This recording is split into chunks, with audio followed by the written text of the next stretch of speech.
This segment is sponsored by the Tennessee Wildlife Resources Agency. Join us in preserving and protecting Tennessee's wildlife.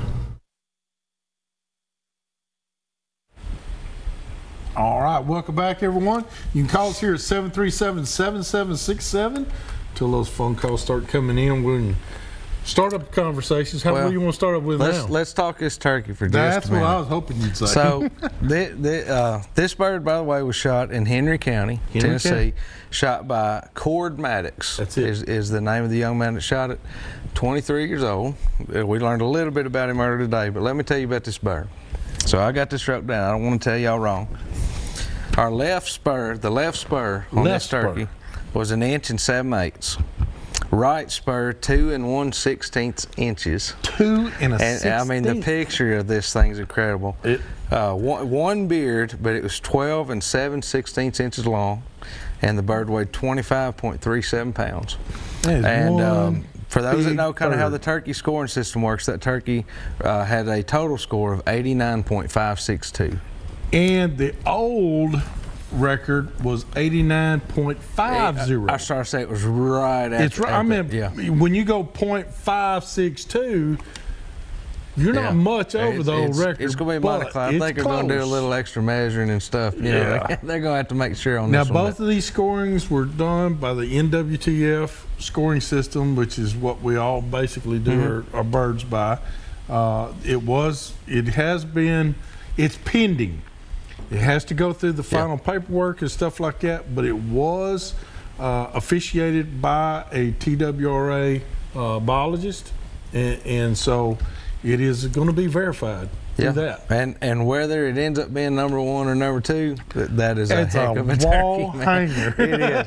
It is. You better get somebody on the phone and get that thing. Get that thing. You better call mounted. Levi. Get Levi on the phone. Get Levi Tell him to get out of the woods for a little while. Come you're going pick to have to you leave the up, woods. You're going to take care of this bird. Congratulations to him on that. That is literally a bird of a lifetime. That's a bird of a lifetime. So we got a caller here. Do we have one? All right, Tony. How can we help you, Tony? Yeah, I was just wondering, they catching the hybrids out there on Priest? Yes, sir. Yes. All right, well, I figured that. Now, second question, what if you heard anything about stripers on the Caney Fork? Are they doing anything up there? I've heard a little bit, but not like what you're thinking. I've heard that they're hard to find right now. Well, I'd say they are. Now, third question, have they started on that ramp above the dam there? Yeah. Are you talking about at Center Hill? At Center Hill? Yes. I believe it's actually about done. I think it's almost done. Well, good. They must have been pumping some water out then. Yeah, they were. Done. They were. Well, I was on Old Hickory yesterday, and the water was 3 foot low, and so that didn't make sense if they were pumping water out of the Caney Fork. Why is Old Hickory so low? But I don't know. I'm gonna tell you, and if you've been on Percy Priest any at all, man, Percy Priest is at Winter Pool. But now I've been told by people that called the Corps, and I was right there when they called them, that stops. Now, anytime it rains, it's gonna come up. Come on back up. We're gonna bring it on up to summer. Start headed towards summer pool. Yeah, it didn't seem quite winter today, but it was close. Enjoy the show. Thank you, sir. We appreciate it. Yeah, I don't know that I would have considered it winter pool today, but it was down pretty good. Yeah, it's down pretty low. It was down pretty good, but I'm looking forward to see it coming on. I am too. Get on up there and get normal. Another thing that was brought up this last weekend I just was talking to a bunch of fishermen right there at Fake Sanders, and there's a lot of concern about the ramps not being able to get to some of these ramps. That's a big subject now. We get a lot of messages about that. Had several calls, one just last week, I believe, about it. I don't know exactly where that road's going to lead, but we need to make sure that we all get involved in that pretty quick, before that gets too carried away. If we don't hurry up and do something, Brandon, as a combined voice, correct, done professionally, we may lose. Oh yeah, because I mean, more than what you got to be careful, because just throwing a fit about it's not. Well, that ain't gonna help us. You're right. You have to be professional about it the right way. something needs to change. We need to get something put in place or get some kind of agreement set up there, and I think it's going to take the right people with the right professional attitude about it to make something happen. But if anything, I would say is the highest concern around Middle Tennessee right now in the waters, it's those boat ramps. We've gotten more people that are concerned about these boat ramps. Now, of course, Asian carp is still a hot topic, and we hear a lot Tennessee. More about that Kentucky Lake and some other places. Yeah. But right here, you're talking about the Tennessee River system, but I'm talking about the Cumberland River system. We need help. Yeah. Stones River going into Percy Priest, we need access help, and you know what we don't understand is, and what a lot of people don't understand. I mean, you got Davidson County, you got Rutherford County, you got Wilson County. All three counties collide into Percy Priest Lake, so all three are virtually gaining money from Percy Priest. Yeah, I don't care what anybody says.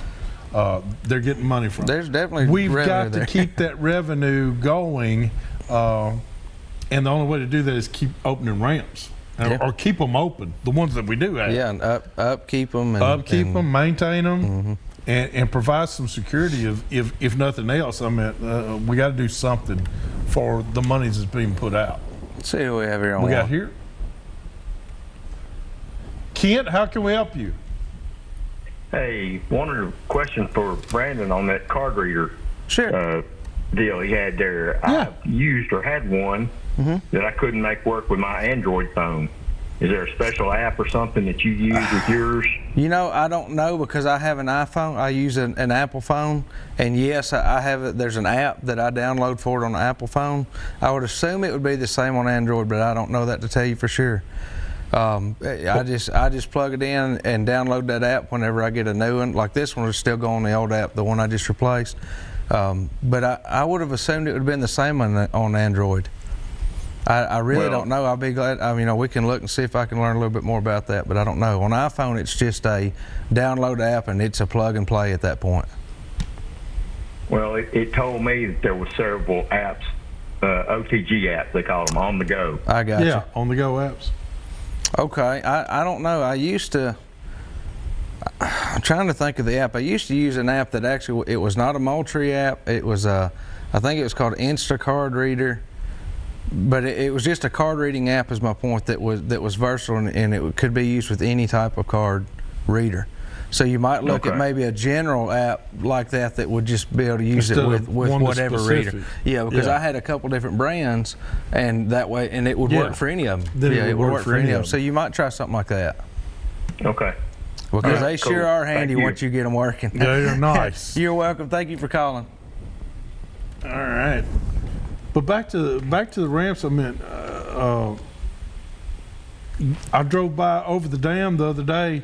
And went by Nashville Shores, and there at Old Hickory Boulevard, there was trucks and cars parked outside that gate. Yeah.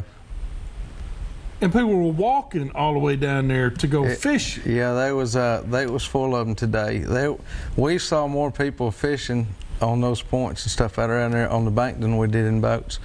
And so it was, and actually the exact spot you're talking about, we saw driving by today and saw some people there. But there was multiple places where there was. So my question is why close the ramp if you're just making people walk further? You know, because it's still a great fishing spot, especially for striper and hybrid and stuff like that. They love it up there close to that dam and those rocks. What are we doing? You know. It beats me. It does, but we got to be professional about it. We got to go to the core and ask the right questions. Yeah. And hopefully we can stir up a meeting and maybe have a sit-down meeting with some of the Corps of Engineers, and let's talk about it and find out. Maybe they do have some reasoning behind it. I was going to say there probably is some. I mean, it goes back to that educate yourselves thing again. I mean, that's right. If you get looking into it, you'd probably learn a little bit more about it. But if we know what it is, Brandon, at least we can find out. Is there a remedy other than shutting down the ramp? And there has to be something. There has to be something. Wait, who do we have on one? Jose, how can we help you? Yes, hi, how you doing? Good evening. We're Hey, how doing are you? great. Hey, so I'm trying to figure out a good fishing spot up here in Springfield, Tennessee. Yeah. So, do you know of any good ones? Are there good rivers around here? Yeah, Red River's right there. right there north of Springfield. Man, and it's full of smallmouth and rock bass or goggle eye, or whatever you want to call them. Whatever you call them. But yeah, warmouth. You can get down there pretty easily and have access to it. Yes, sir. Now, always, if you're going to cross private land, you got to ask for permission. But there is some there's some public areas all up and down through there. Okay. But All yeah, right. Red Well, thank you very River much. Red River's awesome. It's a great fishery. Okay, sounds good. Sounds good. Thank you for Well, your you guys call. have a good one. Thank you. Thank you. Have a good night. Bye.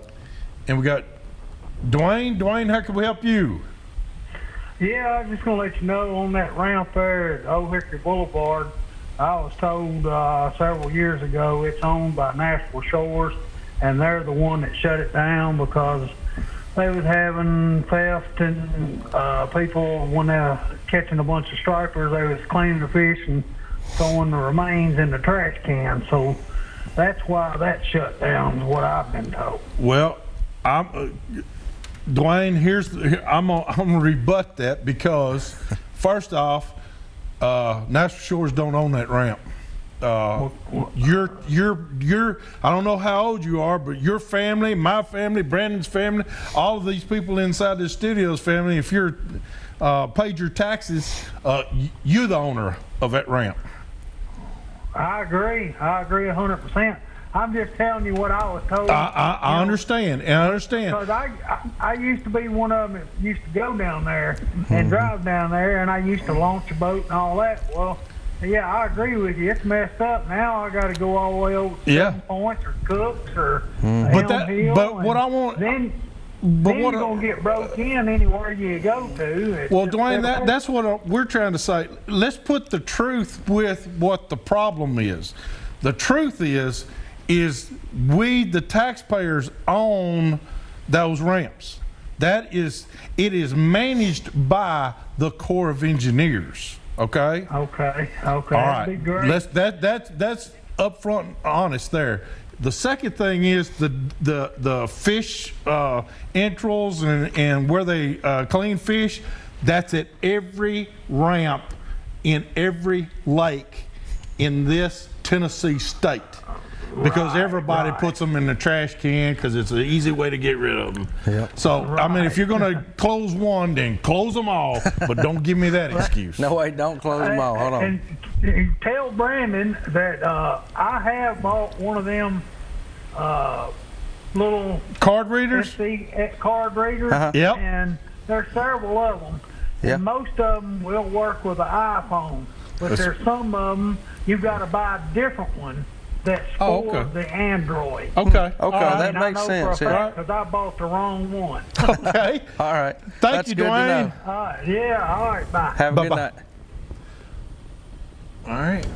All right. We got well, good calls tonight. Time for this week's tip of the week. That's right. This week's tip of the week is being sponsored by our friends over at Davidson Farmers Co-op. You can stop in and see them right there on Dickerson Road, just shortly there off Bradley Parkway. Or give them a call at 615-860-4774.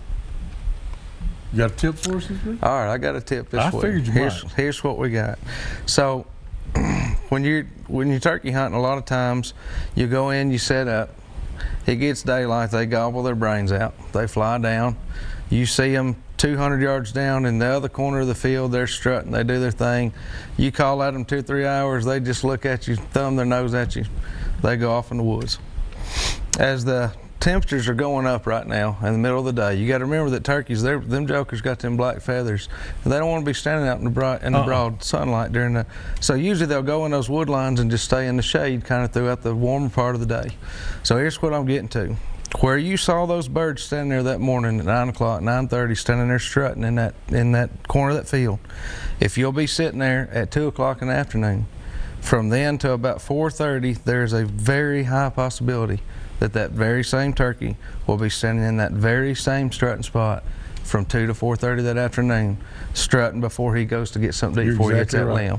So if you ever strike out on him in the morning, just ease out of there, go get you some breakfast or something, let it get back to afternoon, start getting that sun down a little bit, and go slip in there and sit on that very same spot. Yeah, go eat at Courtney's, and then go back there to that same spot. But nonetheless, that is a very good way to kill a turkey that's not very callable, not decoyable. Exactly Figure right. out where he wants to be, and when he gets out of there, you get in there and set up where he wants to be, because he'll be back where he wants to be. He's making a route. That's right, and he'll be back. He'll be back. He ain't going far.